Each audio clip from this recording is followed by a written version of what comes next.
Morning to everybody. Ladies and gentlemen, go ahead and get out your homework from yesterday, Gay-Lussac problems that I assigned. I'll go over the answers with you. Of course, if you need any help, if you have any questions, I'll be happy to answer them or do any problems that you need me to do on the board.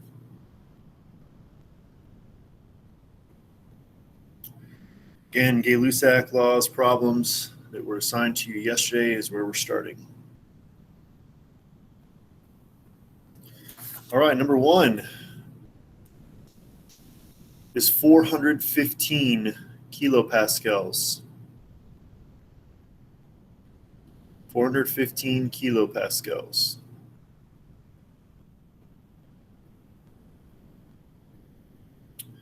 Number two is 2.58 kilopascals. 2.58 kilopascals. Number three is 341 Kelvin. 341 Kelvin. Number four is 101 kilopascals. 101 kilopascals.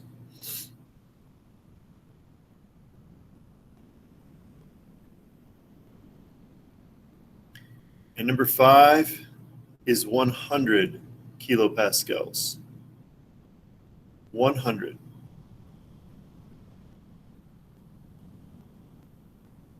Who has questions about the worksheet?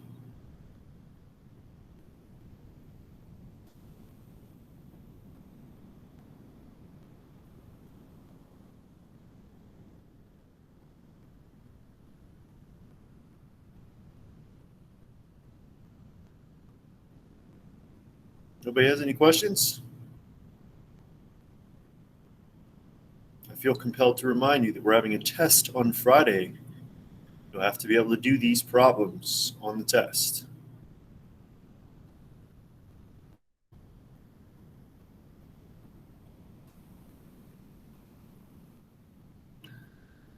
Oh, okay. Well, Matthew, glad to hear it, pal. Good.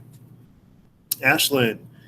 Number two is 2.58 kilopascals. 2.58 kilopascals, number two. And number three is 341 Kelvin. 341 Kelvin.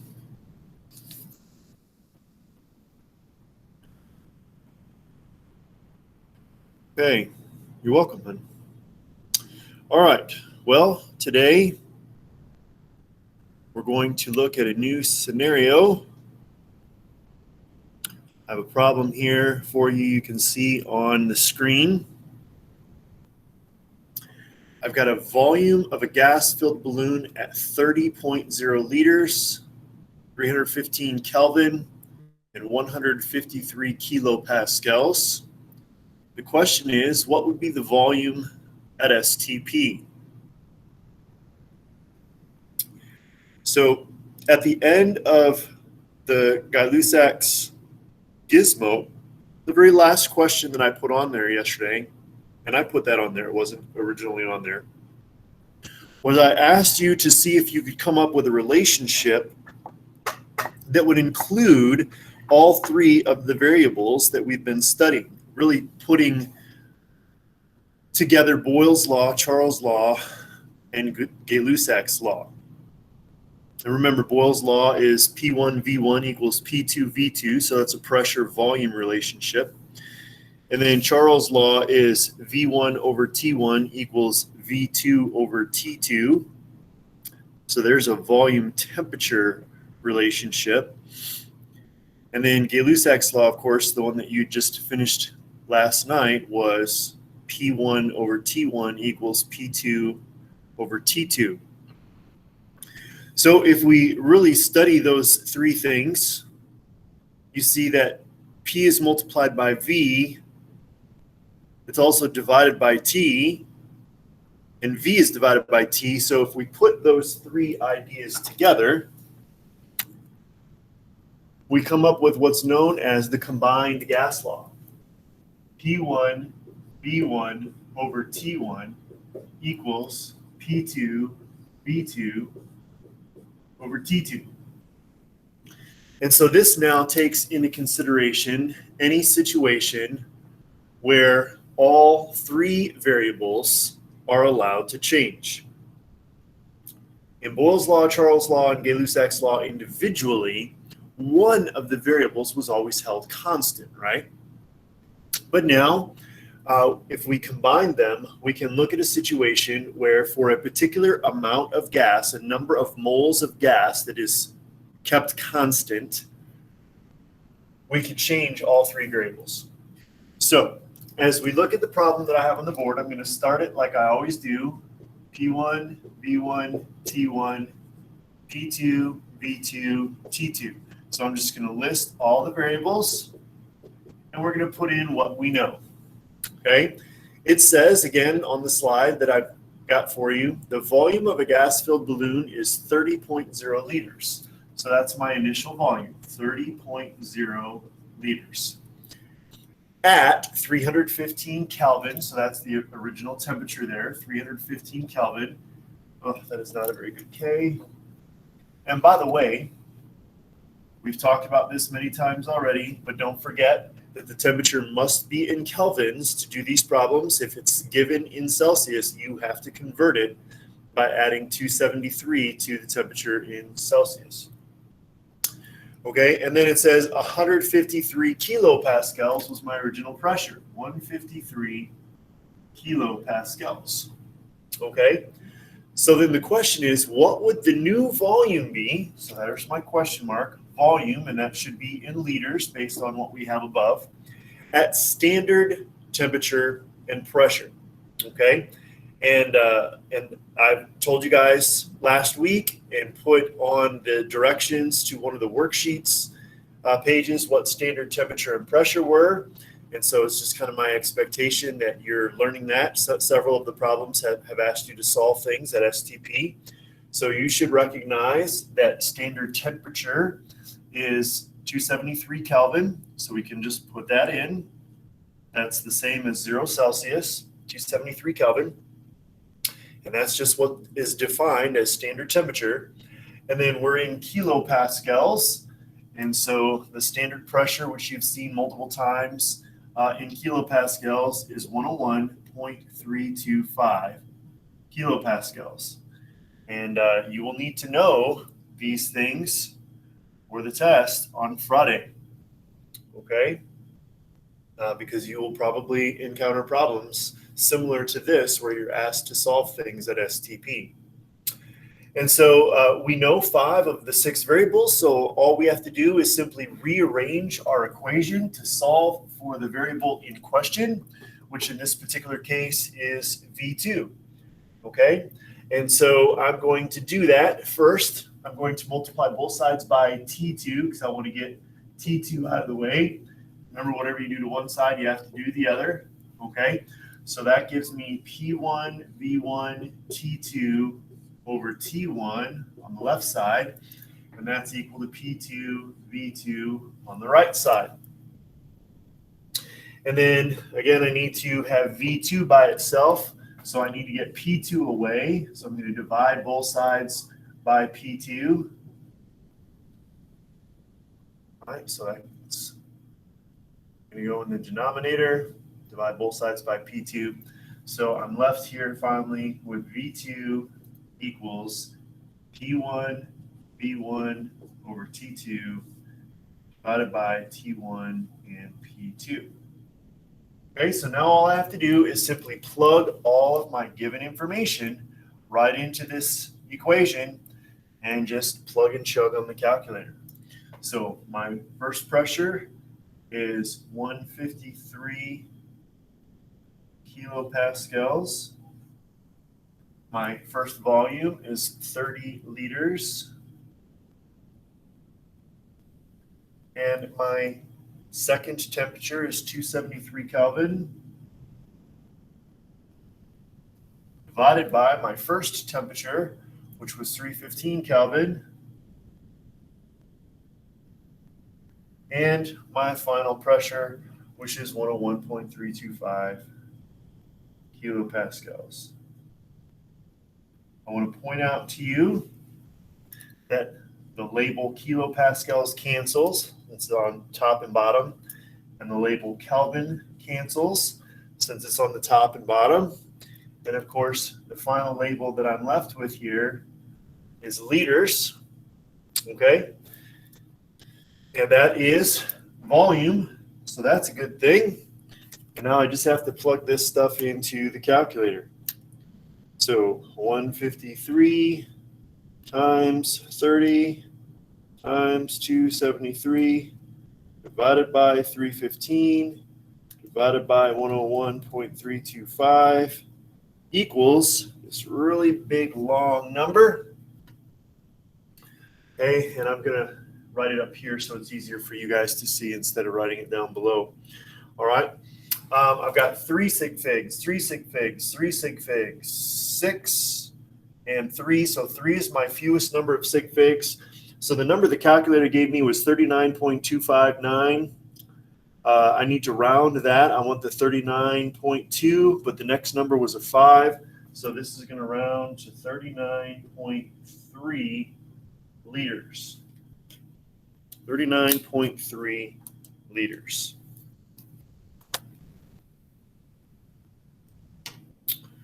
Okay. Does that make sense? Does that make sense? Well, the temperature dropped and the pressure on the outside of the container dropped. And so remember, pressure and temperature are direct relationship, but pressure and volume are inverse relationships. And the pressure dropped significantly on the outside. So yeah, it makes sense that the volume would have increased a little bit. I'm good with that. Okay. And so there we go. That is basically the ideal, or excuse me, not the ideal, the combined gas law. All right, let's go back here and look at Google Classroom for today. Let me share that.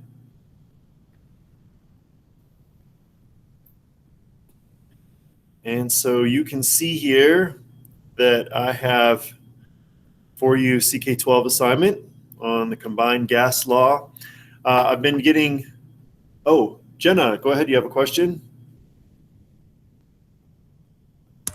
I'm just wondering does carbonation of soda have to do with any of these laws? Absolutely, carbonation of soda has to do with these laws. Carbonation of soda is very, very interesting, and it is a little bit complicated. And you know, again, we're going to run out of time here. So we're really just scratching the surface of the gas laws. There are several other gas laws that we're not even going to get into, including the ideal gas law, which I accidentally just misspoke about a moment ago.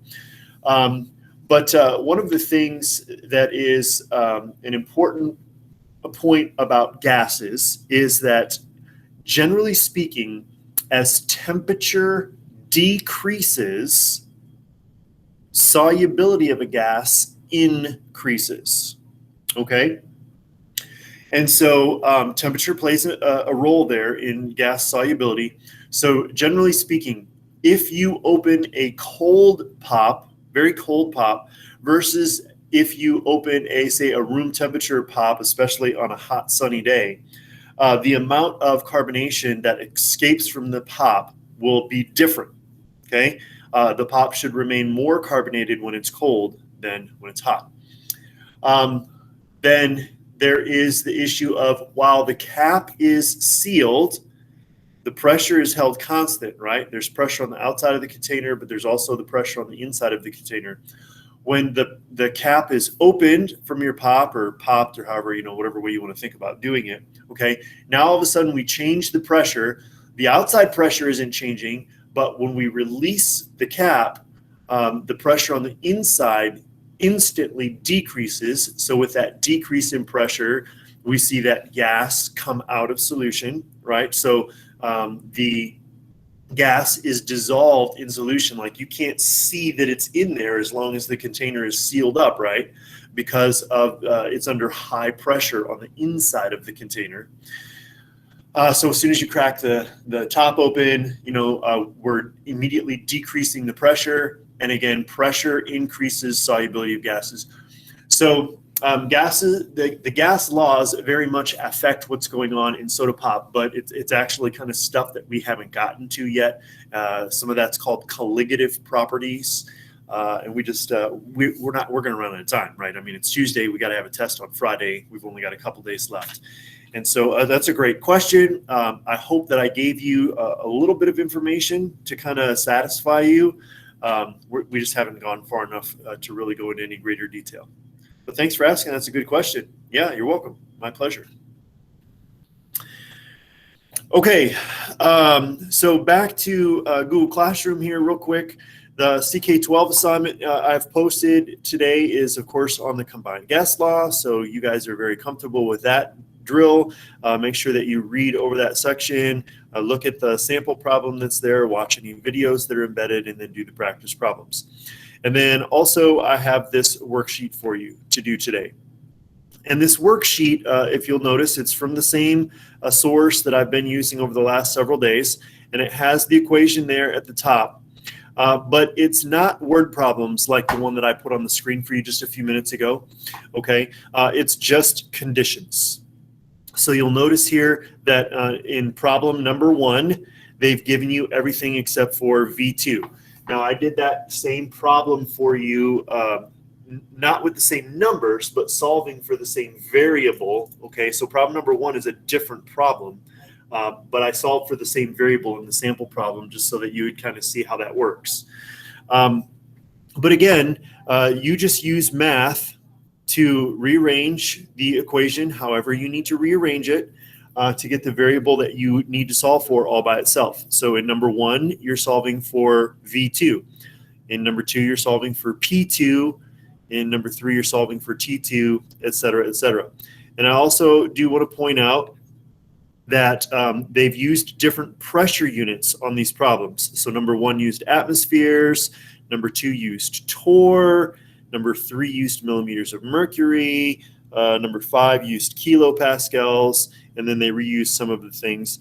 And also notice that in all of the problems, save 1, they've given you temperature in degrees Celsius. So you're going to have to always convert your temperatures from Celsius to Kelvin, okay? And then I don't think you're going to need to worry about this here, but remember that back when we did the Boyle's Law problems Thursday of last week, I put all the standard pressures out there for you in case you need them. It doesn't look like you're going to need them on this sheet, but they're there. Standard pressure in millimeters of mercury and torr are 760. Kilopascals is 101.325, 1 atmosphere, okay, in case you need any of those values. So just do these 8 problems where each time you're solving for a different variable there, and get those turned in for me tomorrow. And tomorrow we are going to learn about concept of molar mass. Anybody have any questions?